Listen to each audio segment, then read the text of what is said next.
Maka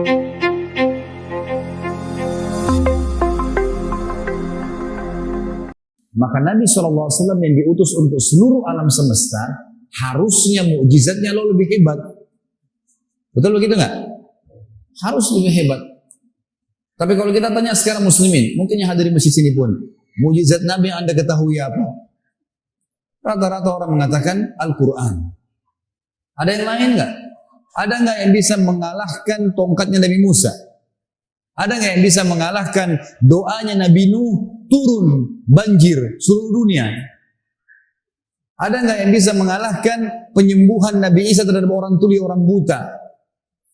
Teman-teman sekalian, pada malam ini saya akan sebutkan, ini pun masih sebagian kecil. Mukjizat Nabi SAW sangat banyak, lebih dari 100 bahkan disusun oleh para ulama yang terlihat dengan mata kepala mengalahkan semua mukjizat Nabi-Nabi sebelumnya. Termasuk bahkan mengalahkan banjirnya Nabi Nuh dari doanya alaihi salatu wassalam. Mukjizat Nabi SAW yang diberikan definisi oleh para ulama, mukjizat adalah syai'un khariqu anil 'ada, sesuatu yang melampaui kapasitas manusia biasa. Dibagi dua oleh para ulama. Ada yang berbentuk informasi, ada yang berbentuk sesuatu kejadian nyata yang terlihat oleh mata kepala orang-orang pada saat beliau masih hidup sallallahu alaihi wasallam. Kalau informasi teman-teman seperti kisah tentang umat-umat sebelum kita.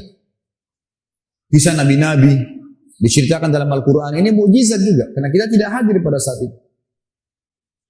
Nabi SAW tidak hadir, diberitakan melalui wahyu.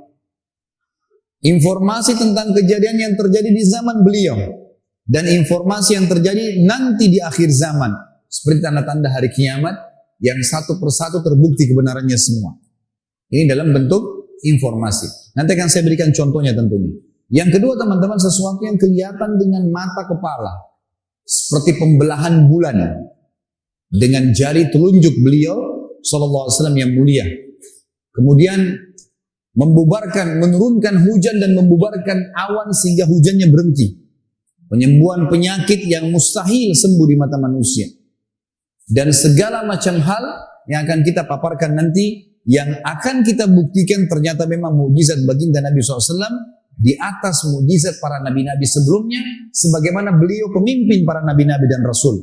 Dan beliau mengatakan dalam sebuah hadis sahih, surga diharamkan untuk nabi-nabi sebelumku, sebelum aku masuk, dan diharamkan untuk umat-umat sebelum umatku masuk. Ini sebuah karunia yang luar biasa. Baik teman-teman sekalian, kita akan masuk sekarang ke informasi. Contoh, sebenarnya sudah cukup tadi saya bilang, informasi umat sebelum kita, informasi yang terjadi zaman Nabi SAW, informasi yang akan datang.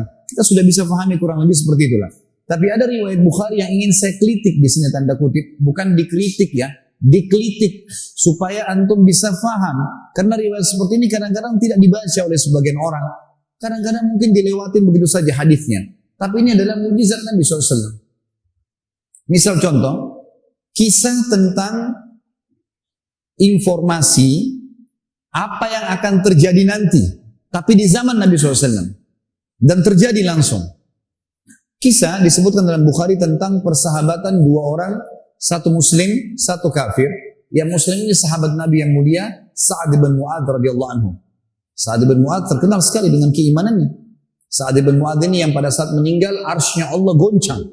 Semua disebutkan dalam hadis Bukhari. Pimpinan orang-orang Ansar.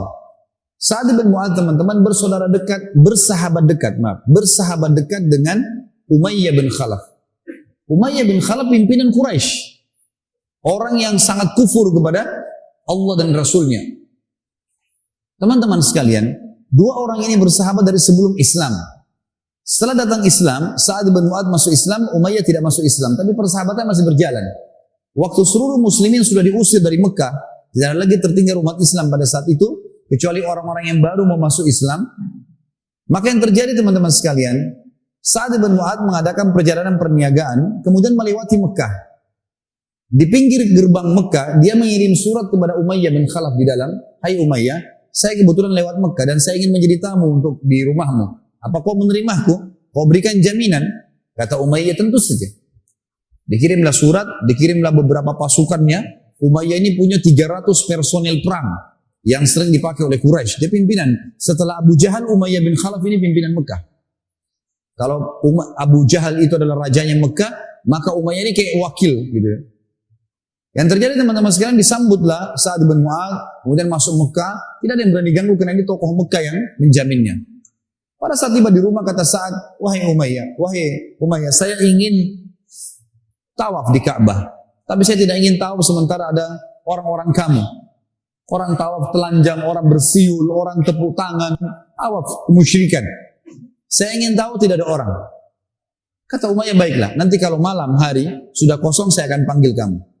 Umayyah pergilah, duduk sama teman-teman di Darun Nadwa. Setelah kosong Mekah, Ka'bah, saya masukkan Ka'bah adalah, kalau kayak sekarang habis Isya, sudah kosong kalau di zaman dulu. Sekarang kan 24 jam, Masya Allah orang tawaf. Zaman dulu tidak. Maka yang terjadi setelah kosong, Umayyah pulang ke rumah, panggil Sa'ad. Hai Sa'ad, sudah kosong Ka'bah, mau tawaf saya temani. Begitu masuk di lingkaran tawaf, baru mau tawaf, tiba-tiba Abu Jahal datang. Tahu Abu Jahalnya? Fir'aunnya umat ini. Nabi SAW mengatakan Abu Jahal, Fir'aunnya umat ini. Abu Jahal ini teman-teman julukannya dia di Mekah Abu Hakam. Abul Hakam. Hakam itu maksudnya bijaksana. Cerdas sekali orangnya. Sampai diangkat menjadi raja. Tapi kenapa Nabi kasih julukan Abu Jahal? Ini orang super goblok. Ya. Kenapa dikasih julukan seperti itu? Ada kisahnya. Abu Jahal ini setiap hari dia sama Abu Sufyan, sama satu lagi temannya, 3 orang ini selalu dengar Al-Quran di rumah Nabi diam-diam. Kalau malam hari, mereka pas sudah tiba waktu subuh, mereka pulang, ketemu 3 orang ini. Lalu saling bertanya, kenapa? Ngapain kau di sini? Habis dengar ayatnya, ayat Quran yang dibaca Muhammad. Semua ngaku sama. Janjian, besok jangan diulangi lagi ya. Kalau orang-orang Mekah tahu, nanti mereka akan masuk Islam nih.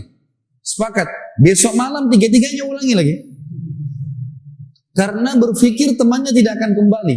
Saking penasarannya dengan Al-Quran. Subuh ketemu lagi, janjian lagi nggak ulangi. Hari ketiga terulang hal yang sama. Waktu sudah hari ketiga, maka salah seorang dari mereka berkata, sungguh kita ini bukan anak kecil. Ini kepala suku semua. Nggak mungkin kita datang mendengar kecuali sesuatu. Lalu dia tanya kepada Abu Sufyan, bagaimana pendapatmu hai Abu Sufyan?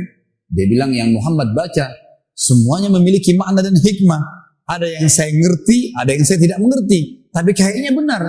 Orang ini bilang juga, ya saya juga berkeyakinan begitu. Ayo kita tanya Abu Hakam. Abu Jahal waktu itu kebetulan pimpinan Mekah. Didatangilah. Begitu datang ke rumahnya mereka tanya, wahai Abu Hakam, kita bukan anak kecil, pimpinan suku. 3 hari berturut-turut kita janjian. Aib bagi orang-orang suku Quraisy waktu itu kalau janji kemudian ingkari janji. Kita sudah ingkari 3 hari. Semua itu karena kita penasaran dengan apa yang dibaca oleh Muhammad. Kalau begitu, bagaimana pendapatmu tentang agamanya? Kata Abu Jahal kalimat yang luar biasa. Dia tundukkan kepalanya, dia angkat kepalanya, lalu dia mengatakan apa? Saya tahu apa yang diucapkan oleh Muhammad benar. Benar. Kata Abu Sufyan, lalu kenapa kau tidak beriman? Kau raja kami, kalau kau beriman, kami semua beriman. Apa kata Abu Jahal? Ini teman-teman bahaya sekali. Fanatisme terhadap suku, terhadap harta, jabatan, bisa menggelapkan matanya orang. Itulah terjadi pada Abu Jahal. Dia mengatakan apa? Sesungguhnya dari dulu sukunya Muhammad dengan sukuku bersaing. Kalau mereka memberikan makan minum jemaah haji, kami juga memberikan makan dan minum jemaah haji. Kalau sukunya membela Mekah, sukuku juga membela Mekah. Sehari mereka, sehari kami. Maksudnya sama-sama bersaing nih. Sekarang di sukunya Muhammad keluar Nabi. Sukuku nggak ada nabinya. Kalau saya beriman pada Muhammad berarti sukuku kalah. Demi Allah saya tidak mau beriman selamanya. Maka gara-gara kejadian itu kata Nabi SAW, gelarkan dia Abu Jahal. Dan dia pimpinan dan dia Fir'aunnya umat ini. Kalau zaman Nabi Musa ada Fir'aun, maka ini Fir'aunnya umat ini. Abu Jahal teman-teman. Abu Jahal pada saat itu menemui Sa'ad bin Mu'adz. Kita kembali ke kisah kita dengan Umayyah bin Khalaf yang baru mau tawaf. Abu Jahal lalu tanya, waktu itu dia Raja Mekah, wahai Umayyah, siapa di sebelahmu ini? Kata Umayyah, ini Sa'ad bin Mu'adz, pimpinan suku Madinah. Abu Jahal waktu dengar langsung dia bilang, wahai Sa'ad, berani benar kau injakkan kakimu di Mekah. Sementara kau tahu permusuhan kami dengan muslimin. Demi Allah kau tidak akan keluar dari Mekah selamat. Sa'ad bin Mu'adz adalah kepala suku, terkenal pemberani. Dan beliau mati syahid pada saat terjadi perang Ahzab. Dan beliau lah yang mengambil keputusan 700 pasukan perangnya Quraidah dibunuh semuanya. Pemberani yang luar biasa Sa'ad. Kata Sa'ad, wahai Abu Jahal, kau tidak akan bisa menyentuhku karena aku akan melawan. Kau mati atau aku mati. Kalaupun kau berhasil membunuhku, maka sukuku tidak akan membiarkanmu. Sukunya namanya Aus di Madinah. Karena Ansar dulu ada Aus dan Khazraj. Suku Aus. Sukuku Aus tidak akan membiarkanmu. Maka kata Abu Jahal, enggak masalah. Pokoknya saya tidak akan peduli. Saya tidak akan membiarkan kau keluar. Umayyah bin Khalaf bingung. Di depannya ada Sa'ad bin Mu'adz, sahabatnya tapi muslim. Di sebelahnya juga ada sahabatnya Abu Jahal, tapi kafir. Tiba-tiba dalam riwayat Bukhari dikatakan jiwanya condong kepada Abu Jahal. Dia mengatakan, wahai Sa'ad, dia mengatakan,